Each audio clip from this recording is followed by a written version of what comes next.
안녕하세요. 박태수 계산입니다. 내부 통제 시스템의 평가와 개선에 대해서 말씀드리도록 하겠습니다. 내부 통제 시스템은 모든 조직, 가장 작은 조직인 동차의 조직에서부터 그리고 영리단체, 비영리단체, 그리고 공공기관과 국가 기관에 이르기까지 모든 조직에는 내부 통제 시스템이 필수 불가결하게 필요합니다. 이러한 내부 통제 시스템은 사람의 신체에 비유할 수 있겠습니다.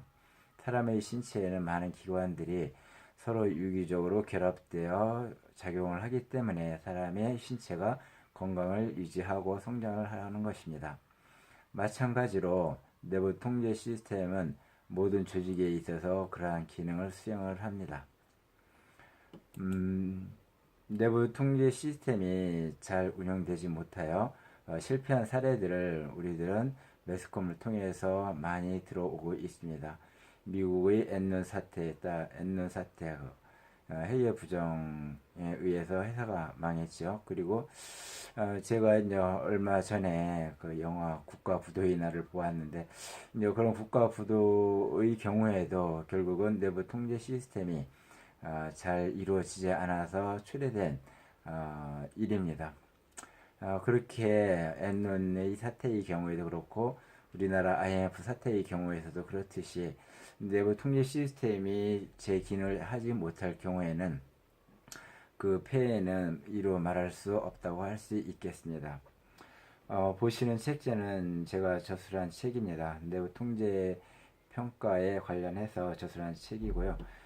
그리고 이 책도 제가 저술한 책입니다. 오늘 설명드릴 내용들을 인용을 이 책들에서 인용하였습니다. 내부 통제 시스템이 잘 구축되고 그리고 잘 운영이 된다면 내부 통제 시스템은 많은 유용성을 갖고 있습니다. 구성원을 보호하고 그 다음에 사기를 진작시키며 그렇게 내부 통제 시스템이 잘 운용되어 산출된 이제 재무제표는 역시 신뢰성이 높다고 할 수 있습니다. 당연히 내부 통제 시스템이 잘 유지될 경우에는 조직의 자산을 보호하고 또한 성과 향상에 따라서 그러한 조직의 성장이 촉진될 것입니다. 말씀드렸듯이 미국의 엔론 사태나 이제 한국의 IMF 사태는 이러한 내부 통제 시스템의 실패 사례로 두고두고 기억될 것입니다.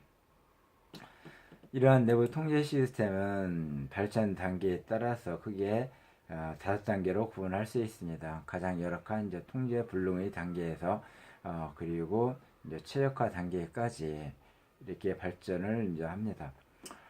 제 경험상 우리나라의 이제 영리 조직 그리고 이제 비영리 조직을 통틀어서 약 50% 이상의 조직들은 이 표준 절차와 단계에 있지 않는가 생각을 합니다. 이 표준 절차와 단계에는 통제 활동이 이제 설계되고 이제 가동 중이죠. 그리고 이제 문서화도 잘 되어 있습니다. 그러나 이제 중요한 거는 이제 예상이 이제 적절히 검토되지 않고 보고되지 않는 것입니다. 그러므로 제가 이제 목표로 하는 것은 이제 이 체계적인 통제의 단계입니다. 이 체계적인 통제의 단계는 그러한 오류나 부정에 대한 예외적인 사항들에 대한 정기적인 검토가 수행이 되고 그거에 대해서 경진에게 정기적으로 보고가 되는 단계입니다.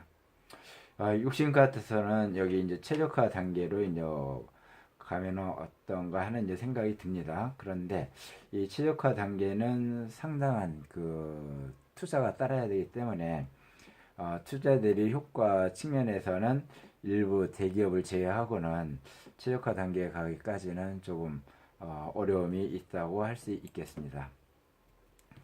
이것은 그 내부 통제 효과 곡선으로 여기 그 파란색 선 A는 그 투자 대비 효과가 이제 동일한 같이 동등 곡선입니다. 그리고 이제 여기 선 B 빨간 선은 이제 내부 통제 효과 곡선으로 이제 투자 구축 비용이 발생함에 따라 통제 효과가 이제 어떻게 발생하는지 이제 보여주고 있습니다. 그 일정 시점까지는 효과가 이제 뭐 안 일어나죠. 그러다가 이제 어느 정도 이제 지나게 되면 효과가 급격히 증가하고 그러다가 이제 수학 체감의 법칙에 의해서 감소를 하게 됩니다. 그러면은 우리가 내부 통제를 위해서 투자를 할 수 있는 구간은 요 B와 C 구간이 되겠습니다. 이 B와 C 구간을 잘 판단을 해서 투자가 이루어져야 할 것입니다. 내부 통제 평가는 이제 다음과 같은 절차로 이루어지게 되겠습니다. 우선은 이제 모든 조직에는 이제 기초의 자산과 부채 자본에서 출발을 하겠죠. 그래서 이 기말에 이제 자산과 부채가 자본이 되는데 이제 기중에 이제 수많은 거래들이 많이 발생을 합니다. 제가 보기에는 일반 뭐 매출액으로 따져서 한 100억 정도 되면은 거래 건수가 한 5만 건 정도 그런 정도 되는 것 같습니다. 상장사들 같은 경우 뭐 크지 않은 상장사들 같은 경우는 약 20만 건 정도의 거래, 그리고 이제 대기업 같은 경우는 뭐 100만 건 막 이렇게 됩니다. 그래서 이제 그런 회사들 같은 경우는 사실 엑셀로 뭐 어떤 이제 검토하기도 이제 좀 벅차가지고 이제 나눠서 이제 많이 검토를 하게 됩니다. 그래, 이러한 이제 기중에서 일어나는 이제 수많은 거래들에 대해서 이제 어떤 회계 구조를 파악한다든지 이제 내부 통제 평가, 그리고 이제 특히나 그렇게 많은 거래 건수들을 검토하기 위해서는 이제 통계 기법을 이용을 안 할 수가 없습니다. 그리고 이제 그런 거래의 방정식 등을 이제 통해서 이제 정보의 이제 비대칭을 이제 해소하는 이제 이런 절차를 거치게 됩니다. 여기서 이제 이제 자세히 중요하게 볼 게 이제 정보의 비대칭의 해소인데, 이제 정보의 비대칭이라는 것은 사실 이런 기준에 수많은 거래들이 일어나지요. 그렇지만은 이거에 대해서 이제 주주나 이제 경영층이나 그리고 이제 외부 이해 관계자들은 이러한 내용들에서 잘 알 수가 없습니다. 그래서 이러한 중간에 이러한 내부 통계 시스템 평가를 통해서 이러한 이제 그러한 중간에 이제 내부 통제가 잘 되고 있다 안 됐다 하는 거에 대한 정보를 이제 제공을 하는 것, 그것이 이제 정보의 비대칭 해소라고 할 수 있겠습니다. 오늘날에는 이제 오라클이라는 이제 스텝 프로그램을 이제 사용을 하다 보니까 이제 점점 더 이 내용들을 알 수 있는 사람들이 점점 적어지고 있습니다. 이제 회계사, 공인회계사가 이제 회계에 대해서 이제 전문가라고 하지만 저희 같은 경우도 요즘에는 시스템이 이제 너무 복잡하게 구성이 되어 있기 때문에 좀 많은 주의를 요합니다. 이것을 파악을 하기 위해서는. 이렇게 이제 평가 개선의 이제 주요 절차 중에 요즘에는 이제 전산감사 프로그램, 이제 프로디트라는 이제 프로그램을 저 같은 경우 사용을 하는데, 이게 이 프로그램은 조금 쉬운 언어를 사용을 해서 그러한 이제 전산 감사를 수행을 합니다. 이런 이제 프로젝트 전산 감사 프로그램도 사용을 해서 평가를 이제 진행한다는 것을 말씀드릴 수 있겠습니다. 이것은 그 프로젝트의 이제 메인 스크린을 이제 보여주고 있고요. 이제 내부 통제 시스템의 이제 실패의 개념도입니다. 이제 내부 통제 시스템은 이제 실패를 해서 엔노 사태든 국가 부도든 뭐 하여튼 뭐 분식 결산에 대한 뭐 매스컴의 그러한 이제 보도 등 이러한 것들이 다 이제 발생을 하는데, 그 개념을 갖다가 이제 간단하게 이제 나타낸 것입니다. 이제 기중에 이제 수많은 거래들에서 이제 오류와 부정에 의한 이제 자산의 유출에 의해서 이제 그러한 그 내부 통제 실패가 이제 발생을 하는 것입니다. 아까 말씀드렸듯이 이제 통계는 매우 중요합니다. 왜냐하면은 오늘 현대 사회에는 너무나 많은 거래가 발생을 하기 때문이죠.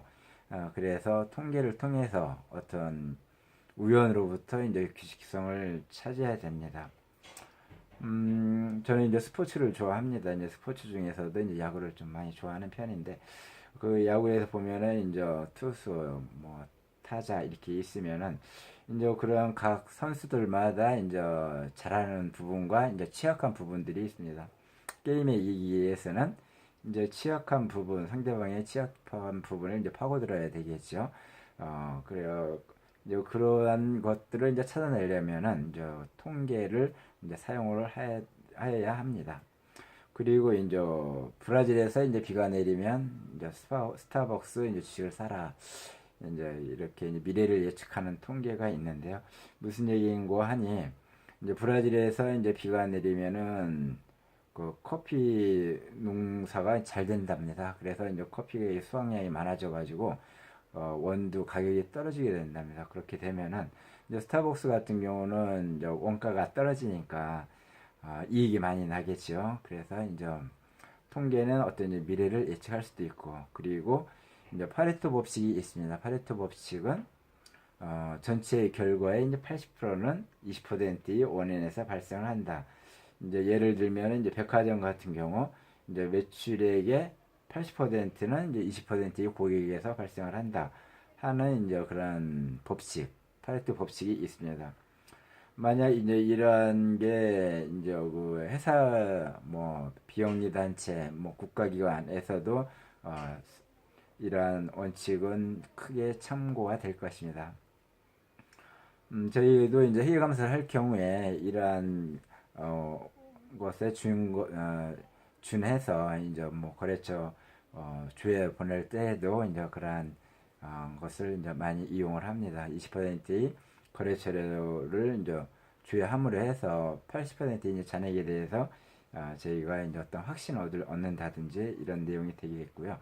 그리고 이제 여기 이제 저희 경우에는 이 통계가 이제 샘플링을 통해서 이제 회사의 거래들을 이제 검증을 할 수가 있습니다. 이렇게 검증함으로 해서 과연 어떤 조직의 자료들에 대한 그 신뢰성을 측정한다고 할 수 있겠습니다. 내부 통제 시스템이 무너지는 이제 원인을 이제 봐야 되겠죠. 그래서 이제 오류와 부정이 왜 일어나는가, 왜 분식 결산이 일어나는가 하는 거에 대해서 그 이론적인 백그라운드를 이제 살펴보겠습니다. 이러한 이제 오류와 부정을 이제 발생시키는, 유발시키는 이제 세 가지 요인이 있습니다. 무엇인가 하면은, 이런 이제 오류와 부정이 있기 위해서는 이제 어떤 동기가 있어야 되고요. 무언가를 하고자 하는 이제 의지라고 할 수 있겠죠. 그리고 이제 그런 의지가 있는데, 그렇게 의지를 실현시킬 수 있는 이제 기회가 필요합니다. 이제 오류와 부정의 기회. 즉, 내가 지금 꽁돈이 많이 필요한데, 보니까 어디 꽁돈이 있어요. 숨만 뻗치면은 이제 획득을 할 수 있는 그런 기회가 있어야 되고, 그런데 내가 돈이 필요하고 이제 돈도 바로 앞에 있어요. 꽁돈이. 그래도 내가 이제 난 그래도 이제 정직한 사람인데 이렇게 하면 안 되지. 그래서 안 할 경우에는 이런 오류와 부정은 일어나지 않습니다. 그래서 오류와 부정에 대한 합리화가 이제 최종 필요하게 됩니다. 즉 이것은 내가 돈도 필요하고 이 기회도 있고, 그리고 합리화로 내가 금방 채워놓지 하는 이제 합리화까지 이루어지면은 이런 오류와 부정이 발생을 하고 이제 어떤 해외의 부정이 이제 발생을 할 수 있게 되는 것입니다. 먼저 이제 오류와 부정의 이제 동기에 대해서 이제 말씀드리면은, 여기에는 이제 부정을 이제 유발시키는 요인들이 있고 오류를 유발시키는 요인들이 있습니다. 그래야 이제 재무적인 것, 업무적인 것 이러한 것들이 있는데 조직 차원과 이제 개인 차원으로 이제 볼 수가 있습니다. 그런데 개인 차원은 일단 변수인데 이제 어떻게 관리하기는 어렵죠. 그래서 이제 조직 차원에서 이제 관리가 되어야 하는데, 이제 여기 보시면 이제 모랄 해저드라고 해서 이 도덕성을 항상 유지를 해야 합니다. 조직에서는. 이제 가끔 이제 이 감사를 나가 보면은 이제 그런 이제 오류와 부정이 발생하는 이제 예외적인 경우가 발생할 때 보면은, 이게 이제 조직 차원에서 어떤 이제 같이 회사의 동료들이나 이런 이제 주위에 있는 사람들이 그것에 대해서 좀 그걸 하면 안 된다는 분위기가 이제 매우 그 오류와 부정이 발생하고 안 하는데 중요한 영향을 미친다는 이제 느낌, 그리고 어떤 이제 증거를 이제 많이 봅니다. 따라서 이런 이제 오류와 부정의 동기가 이제 발생하지 않게 하는 이제 그런 내용들이 중요하고요. 그 다음에 이제 기회 요인들이 있습니다. 내부 통제 요인들은 내부 통제가 이제 없는 조직들이 이제 많이 있어요. 무슨 얘기냐면은 어떤 이제 그 거래에 대해서 이제 승인도 없고 그 다음에 그거에 대해서 나중에 사후적으로 이제 검증하는 이제 그런 기록들도 없을 경우에 이러한 이제 기회 요인들이 된다고 할 수 있습니다. 예를 들어 뭐 어떤 이제 금고를 갖다가 이제 뭐 누구나 이제 접근할 수 있다든지 아니 뭐 쉽게 접근할 수 있다든지 그런다든지 그리고 뭐 회계 직무가 이제 미분리돼 있어서 회계 발생 거래에 대해서 기록하는 사람하고 그 다음에 그렇게 기록된 자산을 이제 관리하는 사람하고 이게 분리가 되어야 하는데 이제 같은 사람이 할 경우 뭐 이제 그럴 경우에 그리고 이제 기타 요인들로서는 이제 뭐 어떤 공급자와의 이제 밀접한 관계 이제 너무 밀접하게 이제 있다 보면은 물론 이제 의사소통이 원활해서 이제 뭐 공급 물품을 이제 적시에 조달받고 하는 건 있겠지만은 그러나 이제 밀접한 관계는 방지를 해야 됩니다. 그래서 좀 이제 업무 분장, 업무 순환, 로테이션 같은 게 이제 필요하게 되겠죠. 그리고 이제 세 번째 이제 오류와 부정의 이제 합리화가 있겠습니다. 이제 오류와 부정의 합리화는 말씀드렸듯이 뭐 금방 갖다 놓을 건데 뭐 이런 내용들 뭐 회사가 대우를 안 해주니까 이제 이렇게 이제 합리화를 시키는 것인데 이러한 합리화는 아무리 작은 것이라도 할 수 없게 하는 그런 분위기를 만드는 게 이제 관리자들에게는 필요하다고 할 수 있겠습니다. 이제 오류 및 이제 부정의 유형입니다. 이제 오류와 부정이 어떻게 일어나냐 하면은 이제 어떤 실질 거래를 왜곡하는 거, 뭐 비용이 이제 1,000만 원 발생했는데 뭐 2천만 원 발생했다든지 하는 그리고 허위 거래 이제 전혀 없는 거래 이제 예를 들면은 이제 퇴직해서 나간 이제 직원인데 그 직원에 대한 급여 지급이 계속 지급되다든지 하는 허위 거래 그리고 이제 단가 및 수량을 이제 왜곡해서 이제 단가가 뭐 10,000원짜리인데 뭐 12,000원에 이제 이렇게 이제 들어올 경우에 이제 이런 또 왜곡이 일어날 수가 있습니다. 이러한 이제 오류 및 부정 유형이 있을 수 있습니다. 그러면은 이제 지금부터는 그런 이제 오류와 부정이 발생한 사례에 대해서 말씀드리도록 하겠습니다. 이제 지금 말씀드리는 것은 이제 제가 실질적으로 이제 경험했던 내용 2개 하고요. 그리고 하나는 이제 행정자치부에서 이제 하나를 발췌를 했습니다. 뭐 많은 사례들이 있지만은 일단은 시간 관계상 요 3건의 이제 사례들만 말씀드리도록 하겠습니다. 이제 첫 번째 사례입니다. 이제 건설업을 하는 이제 회사였습니다. 건설업을 하는 회사였는데 경영을 하는 사람하고 실제 이제 건설업 실무를 이제 하시는 이제 파트너 2사람이 이제 동업을 했어요. 그래 했는데 이 회사가 이제 뭐 꽤 괜찮게 이제 했습니다. 이제 작은 이제 중소기업이어서 뭐 그렇게 크지는 않은 회사였지만은 여기 이제 의뢰를 받고 가서 이제 해보니까 이제 한 5년 동안에 총 39억 원이 유용이 됐어요. 이제 내용을 보니까 이제 경영 즉 재무를 담당했던 이제 이사 이제 파트너가 그동안 이제 횡령을 한 내용들이었어요. 그래서 이제 동업 관계였는데 이 건설업 이제 실무를 담당했던 그 파트너는 이 경영에 대해서는 전혀 관여를 안 했던 거야. 이제 뭐 친구 관계였으니까 이제 믿고서 이제 그러다 보니까 이 동업자가 이제 그렇게 이제 횡령을 하게 돼서 결국은 이게 밝혀져서 이제 서로 간에 뭐 들이킬 수 없는 이제 서로 간에 이제 피해를 보게 되었습니다. 그래 이 횡령 유형 같은 경우는 뭐 다 들어가 있었죠. 뭐 실질 거래도 왜곡이 됐고 허위 거래도 있었고 이제 그렇게 됐는데 이것에 대한 이제 횡령 방지 대책인데 이것은 이제 모든 이제 사례에서 이제 동의를 합니다. 이러한 횡령 방지 대책은 뭐냐면은 이제 관심입니다. 관심. 여기서 경영 재무를 맡았던 그 파트너에 대해서 실질적으로 건설업을 했던 파트너가 매달 이 재무 상태에 대해서 자기가 이제 관여를 했었으면은 그 이상한 거를 발견을 했을 거고요. 그리고 재무를 담당했던 파트너도 조심했었을 것입니다. 그런데 전혀 이제 그냥 믿거라 이제 맡겨놓은 결과는 결국은 이렇게 이제 오류와 부정이 이제 발생할 수밖에 없는 그런 구조가 되고 마는 것입니다. 그래서 이제 제가 말씀드리는 것은 사람을 이제 믿는 것은 좋은데 그러나 일에 대해서만은 이제 자금에 대해서만은 반드시 그 사람을 위해서 그리고 본인 자신을 위해서 그리고 조직을 위해서도 항상 관여를 하고 관심을 가져야 된다는 것을 말씀을 드리고 싶습니다. 그래 이 사례의 경우에도 저는 물론 이제 그 횡령을 한 이제 파트너가 이제 나쁘지만은 그러나 그러한 원인을 제공한 파트너의 그 잘못도 작지 않다라고 생각을 합니다.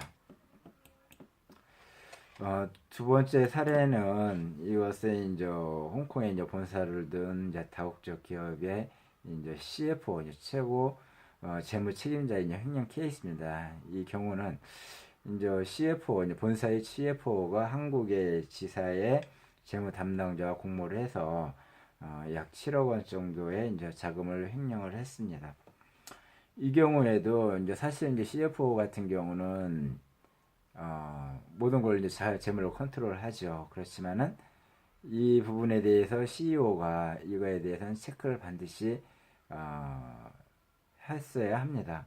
즉 회사의 이제 회계와 이제 자금이 이제 분리가 돼서 움직여야 되는데 이 경우에도 그렇게 이제 CEO가 이제 CFO가 이제 또 뭐 어떤 친인척 관계가 있었는지 이제 좀 그걸 갖다가 전적으로 CFO에게 이제 맡겨두다 보니까 결국은 이런 이제 사건 사고가 이제 발생을 한 것입니다. CEO의 경우에는 그 핵심적인 맥을 이제 짚는다고 하죠. 그런 걸 항상 알고 있어야 됩니다. 즉 자금의 관계에 대해서는 체크를 해줘야 돼요. 자금이 이제 어떤 식으로 뭐 얼마나 이제 그런 상태가 돼 있는지 그걸 체크하고 그걸 이제 소홀히 할 경우에는 그런 이제 오류와 부정이 발생할 수 있는 그런 분위기, 그런 이제 여건이 이제 조성이 된다고 볼 수가 있습니다. 그 CEO는 항상 이런 부분에 대해서 검토를 하고 체크를 해야 됩니다. 저는 이제 개인적으로는 이제 외감 대상, 이제 작은 대상들이 있죠. 이제 뭐 자산 한 100억, 200억, 300억 이런 정도의 회사의 CEO는 거의 이제 모든 그 지출에 대해서 이제 하시는 분들이 있어요. 그런데 이제 그런 분들이 이제 경영하는 회사의 경우에는 오류나 부정 이런 게 발생할 수가 없습니다. 항상 CEO는 이제 최종 그 결정 권자이기 때문에 그런 부분에 대해서는 좀 그 담당자를 위해서도 그렇고 회사를 위해서도 그렇고 항상 관심을 갖고 참여를 하여야 합니다. 이 이제 마지막 사례인데요. 이것은 이것도 이제 뭐 제가 이제 실제로 이제 용역을 이제 맡은 사례입니다. 이 사례의 경우는 이제 재고자산을 갖다가 이제 좀 불성실하게 해서 이제 외국의 이제 로열티 수수료를 이제 조금 일부 횡령한 내용들입니다. 이 회사의 경우에는 이제 외국계 이제 유명 상표를 이제 갖다가 이제 그 상표를 부착해서 이제 상품을 이제 판매하는 경우였는데요. 이 경우에는 이제 매출액의 일정 부분을 갖다가 이제 재고자산 누락으로 해서 이제 매출을 축소해가지고 로열티를 이제 감소시킨 횡령한 이제 그런 사례입니다.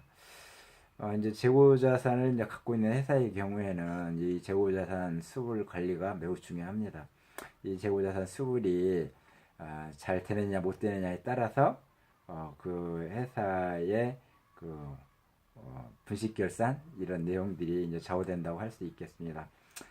그래서 이제 이 경우에도 재고 수불이 이제 좀 정확하게 이루어지는 부분에 대해서 이제 관리가 되었어야 이제 한다고 보겠습니다. 짧지 않은 시간 동안 시청해 주셔서 감사합니다. 혹시 궁금한 사항은 네이버 카페 박태수 회계사의 내부 통제 시스템 평가와 개선을 방문해 주시면은 성실히 답변을 드리도록 하겠습니다. 감사합니다.